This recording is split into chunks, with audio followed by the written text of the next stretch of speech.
Okay, now we're gonna record. I'll make this brief and then I'll talk with Jeff separately. All right, hello everyone. Good morning. Good morning. Okay, so here's our agenda. As you recall, we are going to discuss walkthroughs and observation procedures and the methods by which were reviewed. Okay, so a couple things. Let's just set our norms. All information is valid. Your thoughts on everything are valid. Actually, I would normally say let's try to keep the crosstalk to a minimum, but given the nature of this discussion, I think it's probably appropriate if we are just freely putting information out there. Everything is valid. Everything's on the table. The goal for us right now is I need the feedback from y'all on when walkthroughs occur, what information do you get, what information is useful. Mr. Olin, our administrator, should be down here. Hopefully, I know he got caught up with something, so to value y'all's time, we'll go ahead and get started, and then I'll follow up with him as necessary. So, current walkthrough process that exists on the campus. So, we all teach on this campus.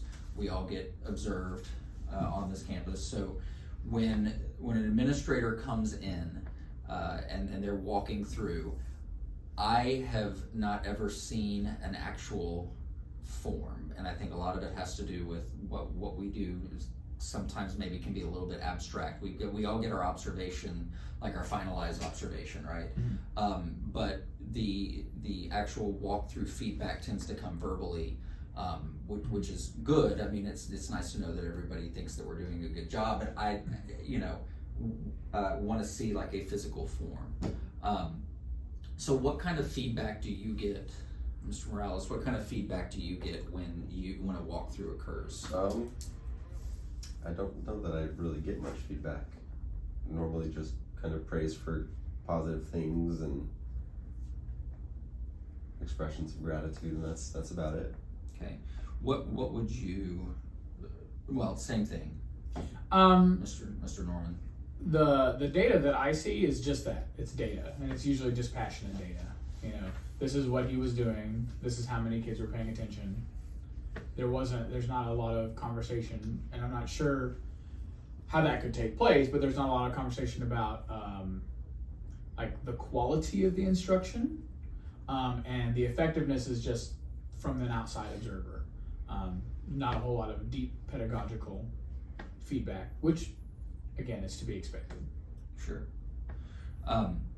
Okay, and then Mr. Zamora, because you work on an even more dramatically different subject matter because it involves movement, it involves dance and all of that. So what sort of feedback do you get, do you want to see in class?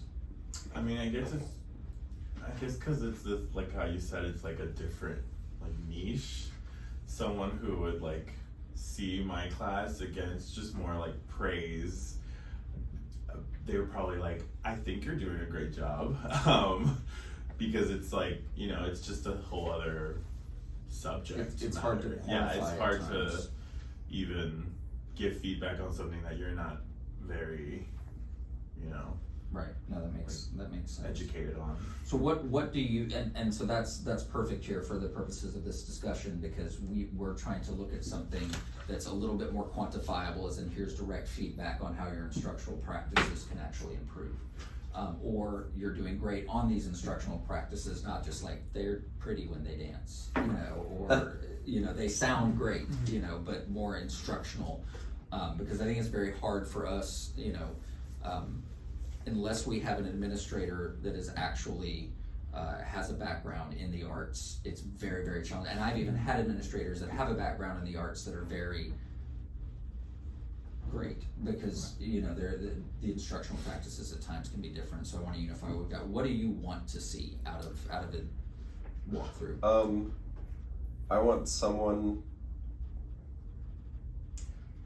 I really like when you're in class and you step in and point out when I'm leaving people out, or when I'm not engaging the full class, and I want someone to, either with or without musical understanding or understanding of what we're doing, to point out places where I am not engaging everyone and to help me with that.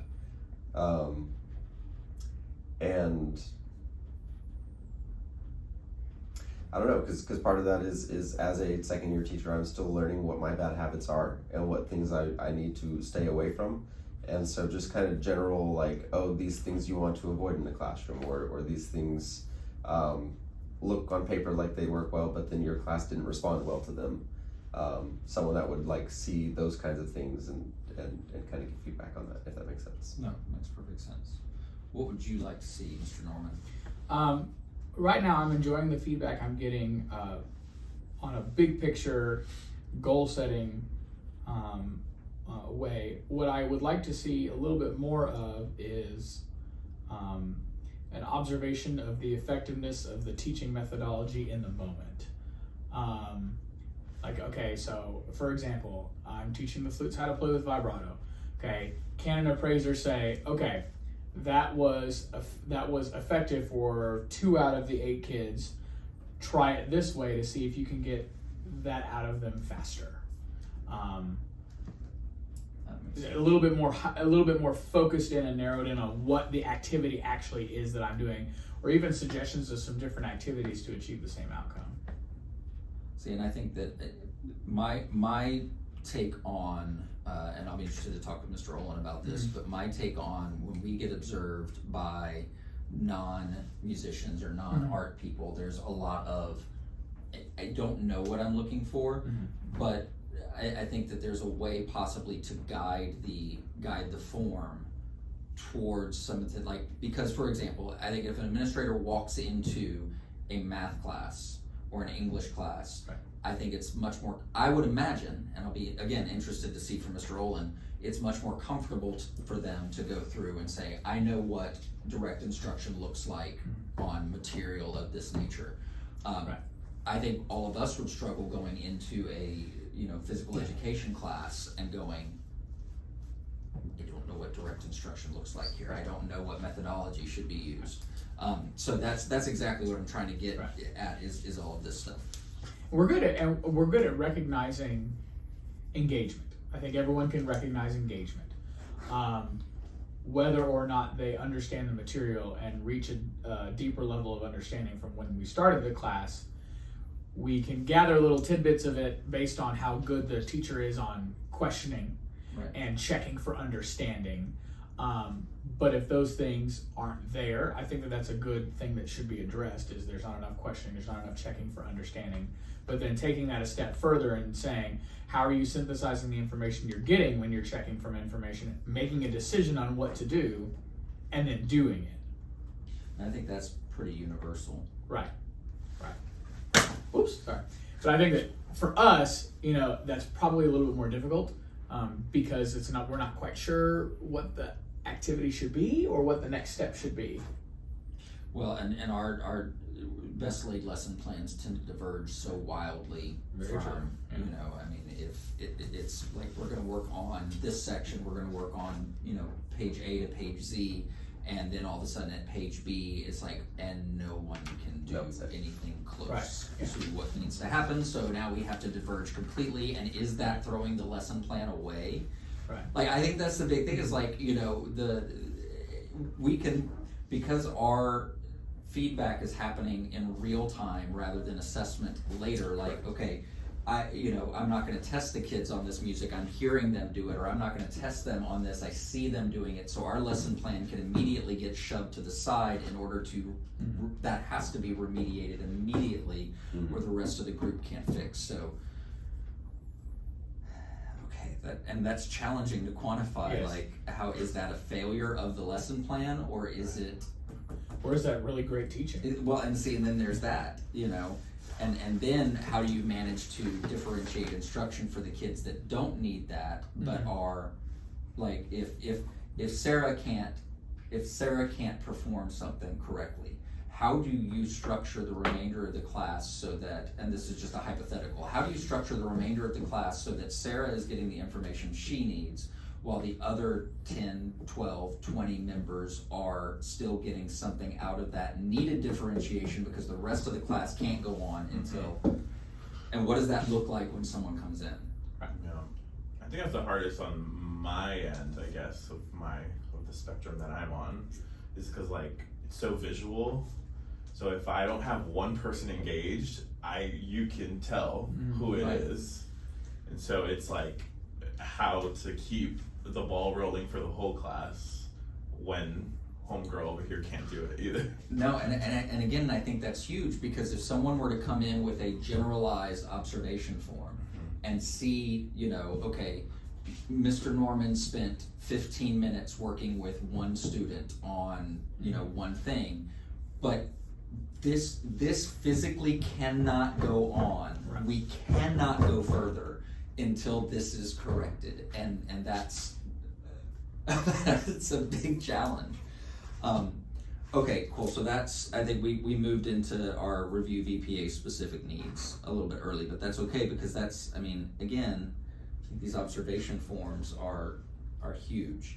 Okay, and so I'll get, so actually we jumped around a little bit on this stuff, but okay, so this is our academic performance report for the campus, which, again, because there are not content specific areas that are the information. And Mr. Zamora, I know you're not terribly familiar with this data and this information, but I think the important thing for us to look at as a campus, because I know that the other people in visual performing arts deal with this, is if we go back to our, where's my, okay, we can look at our at-risk population, which is on page 13, and pages are down at the bottom. Okay, so if we look, because I think that our, and these are graduation rates, but we can certainly spread those out. I've had dropout rates earlier. See, because this changed since the last time that I looked at it. Okay, campus, special ed, okay, let's teachers. So if we look at, go all the way to the very back.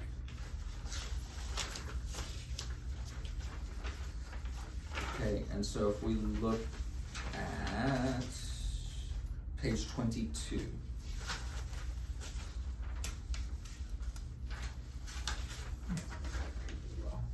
Yeah, and so if we assume on page 22 that these numbers hold true, not just on this campus, throughout, that roughly 20%, that 20%, actually it looks like more 45% have been teaching between 1 and 10 years. I think the biggest data nugget here for us is big teachers that have been teaching between first-year teachers and fifth-year teachers, that 23%, because that's when really probably the most direct feedback for our content on necessary pedagogical processes need to happen. So I think that's one of the reasons this is critical for this, because as you just said, the feedback that you get, is important. And then also looking at the teachers by highest degree held, for the VPA content area, I know that, if you look at the number of bachelor's degrees, okay, only 73% have a bachelor's degree, which again, I think it's a combination of these two pieces of data. So stick with me here for a second. The 73%, if that's true, holds true for VPA, 73% just have a bachelor's degree, right? Okay, and then the 20% of those that have been teaching 1 to 5 years, I did not get a ton of, like in my bachelor's degree, it was performance-based, like you're gonna, and not a ton of application, right? And then the application of instructional methods and stuff like that did not, for me, come until I was working on a master's degree or had been teaching for more than 5 or 6 years. It was, I'm just basic. So the feedback that's necessary that we're talking about, like this data, in my opinion, kind of supports that is necessary. And I would imagine if we looked past that we would like actually interviewed, or, you know what I mean? And then for our campus, again, if you look at page 19, and we look at the economically disadvantaged,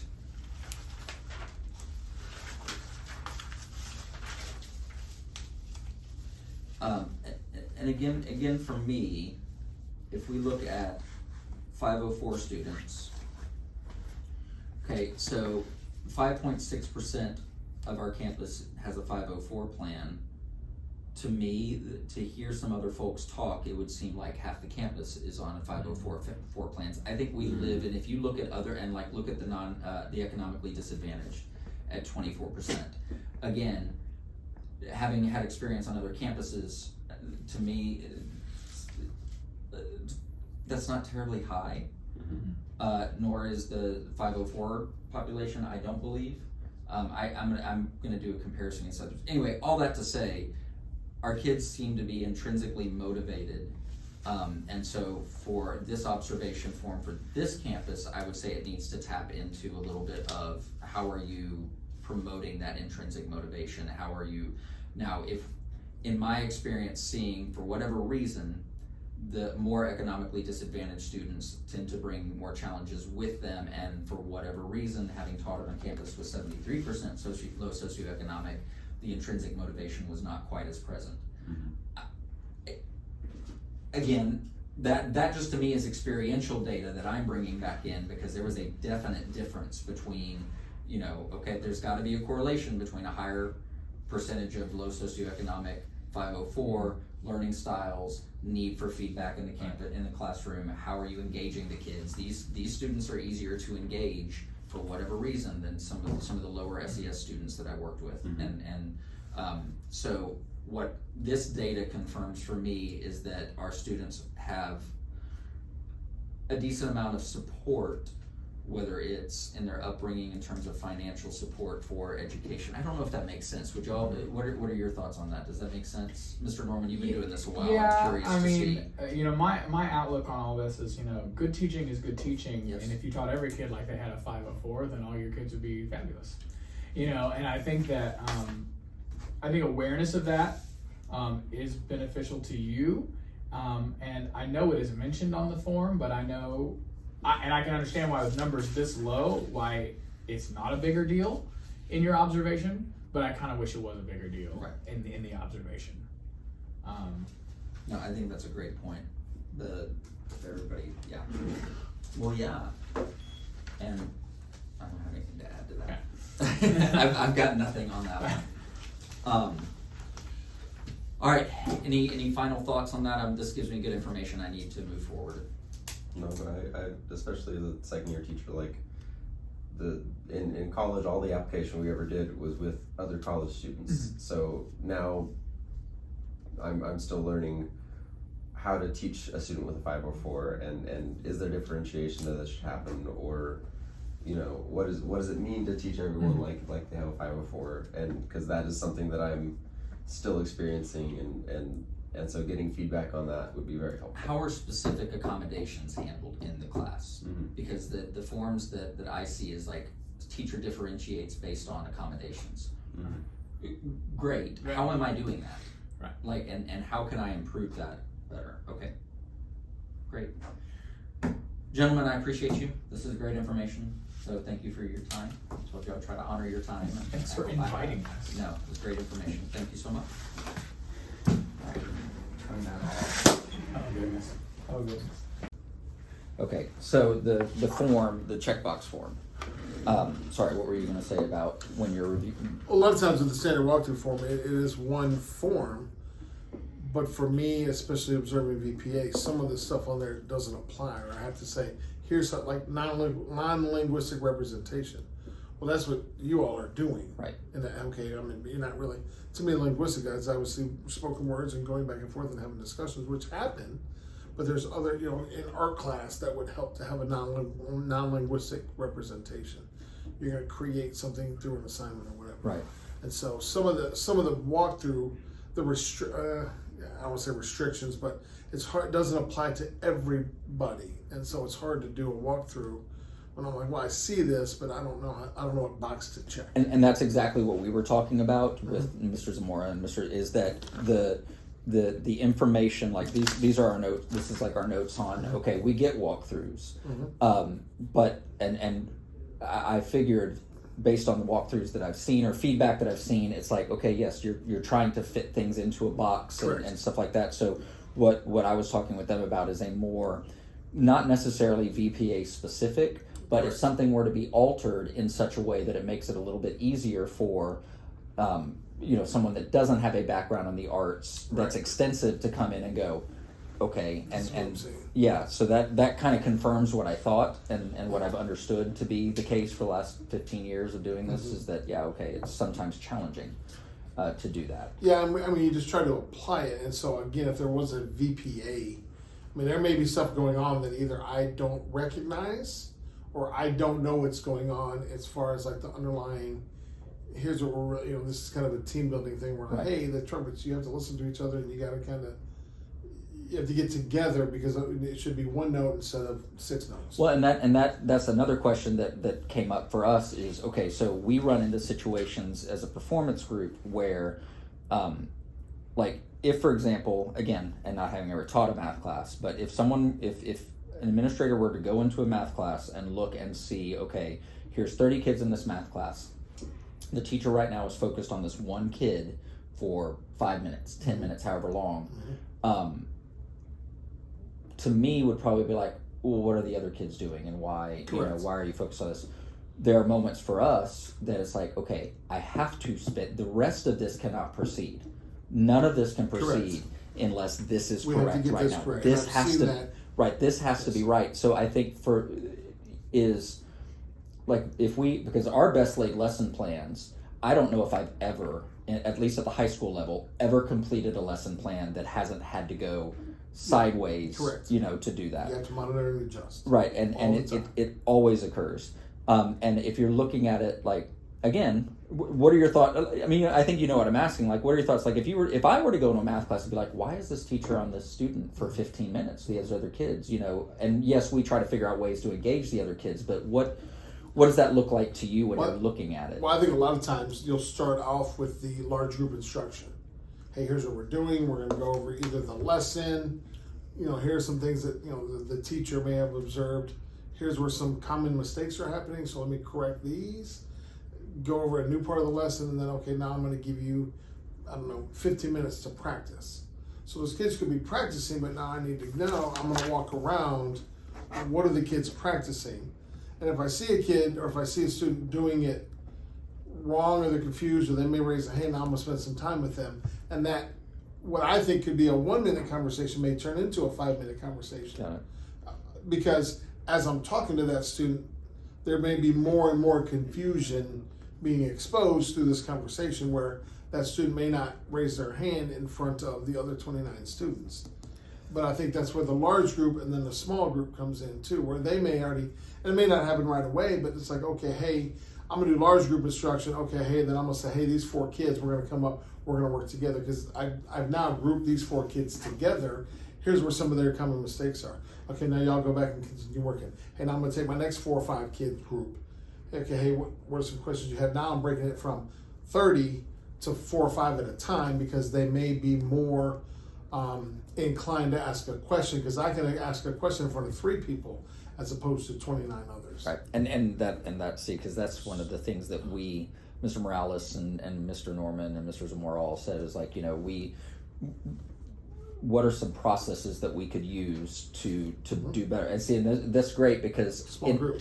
In a high school set, like our small group comes before school. Your but- small group. Right, but I've never considered pulling, like I had Mr. Morales pull a kid or do this, but like, okay, what would it look like for 5 minutes if I was working with this kid to allow them to do that even in the same room? That's, Well, and how would you do it? Because asking a question about math is very different than, hey, I need you to measure 27 to 40. I just need to hear how it sounds. Right. It's challenging. Or, hey, I need you 4.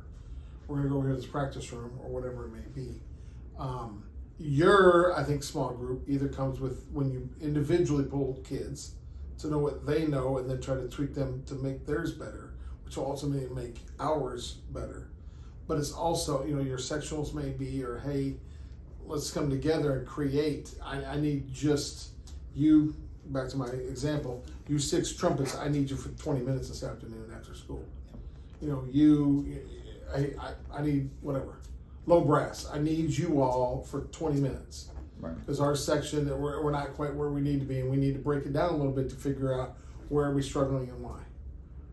Is it accounting? Is it a playing of the notes? Is it, who knows what it could Right. be? I mean, you know better than I what, but that's where I think the applying it from math class to band and what they're trying to do, like you said, if I'm focused on one kid, what are these other 29 doing? Now, I can see as a person that's doing a walkthrough, or they're on task or they're not on task. Right. You know, and sometimes I'll tell the teacher, hey, you spent a lot of time here, 3 other kids were off task, and it's hard to keep everybody on, but hey, just a quick, make sure you know what you're doing, or hey, I'm gonna go from this kid, now I'm gonna go to that kid, hey, let me show me you're done, or show me your work that you're done, because clearly you had some time to get your phone out, or you had some time to start talking to your neighbor, now you're disrupting that kid too. Right. So That's perfect. Okay. that's No, how- that's to me that's how I would no, apply and it. that's what I needed for sure. That's what I needed.